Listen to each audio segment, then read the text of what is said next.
Pambabalisa, panawagan sa taong matagal nang hindi nagpaparamdam sa inyo. Hello mga guys, kumusta kayo? Panibagong araw, panibagong video na naman tayo.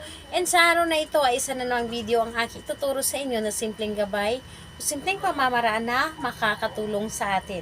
At bago ang lahat, gusto ko lang mag-disclaimer sa mga taong hindi naniniwala at hindi gusto ang mga kagaya nitong video.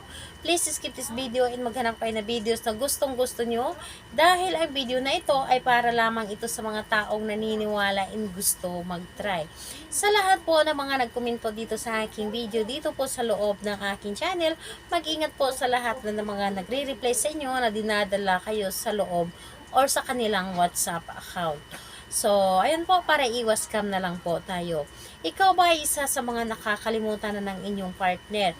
Nakalimutan ka na ba na kontakin, tawagan, or talagang nakalimutan ka na talaga? So, gusto nyo ba na mabalisa siya at hindi siya mapakali at ito ay tatawag sa inyo na tipong hindi niya kakayanin kapag hindi siya makakontak o makakatawag sa inyo? Kahit na siya po ay nakablock sa inyo or kayo po ay nakablock sa kanya, siya po mismo ang hahanap ng paraan, siya po mismo ang maghanap para makontak ka o paano kanya kontakin. So dito po ay pwede po ninyo itong gawin kahit sa inyong ex, yung ex ninyo na miss nyo na at hanggang ngayon ay mahal nyo pa at gusto ninyo na kontakin kayo ng inyong ex dahil gusto ninyo siyang makita o makasama. So pwede nyo po itong gawin sa inyong ex o di kaya sa inyong sa taong nagkakautang sa inyo or may utang sa inyo na gusto ninyo na magbayad sila sa inyo na hanggang ngayon ay hindi kayo kinukontak or kayo po ay nakablock sa kanya. So ganito po ang inyong gagawin upang siya po ay mabalisa at maaalala kayo. So ayun po, ang materialis na ating gagamitin dito ay kailangan lamang natin dito kandila lamang. So kandila lamang po, kandilang puti. So pwede pong tea candle kung ano ang meron kayo.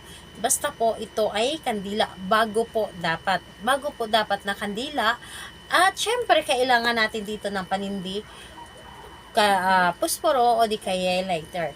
So kailangan na mag-isa lamang kayo na gumawa nito at walang dapat na nakakaalam at hindi po dapat mo ito ipapaalam sa kahit kanino kapag ito ay inyong ginawa.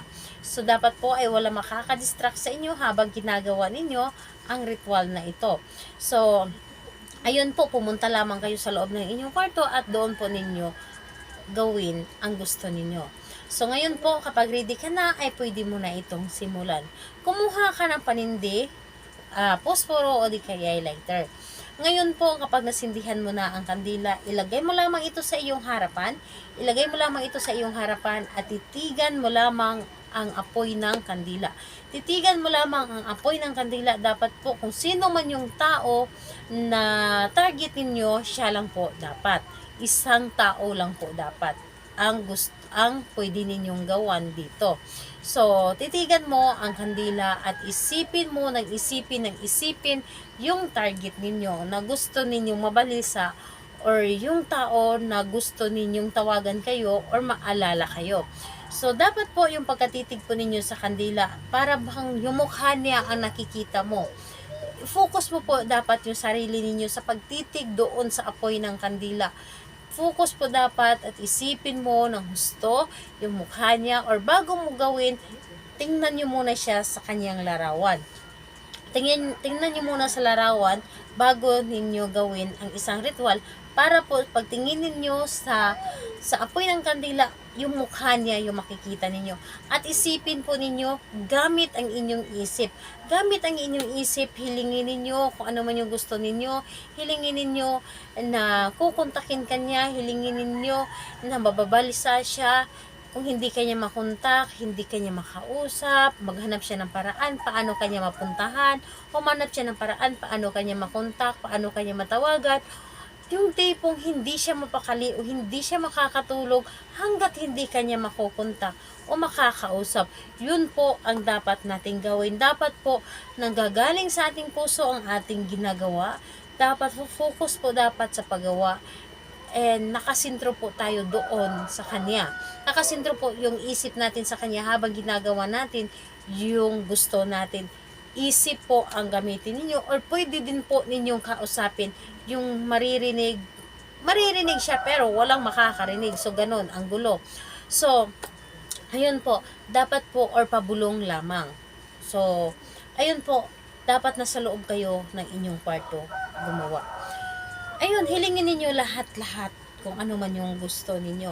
And pagkatapos nun, pagkatapos ninyong humiling, huwag nyo munang patayin kaagad yung kandila. Hayaan nyo muna ng mga ilang minuto na nakasindi yung kandila. Hayaan nyo muna.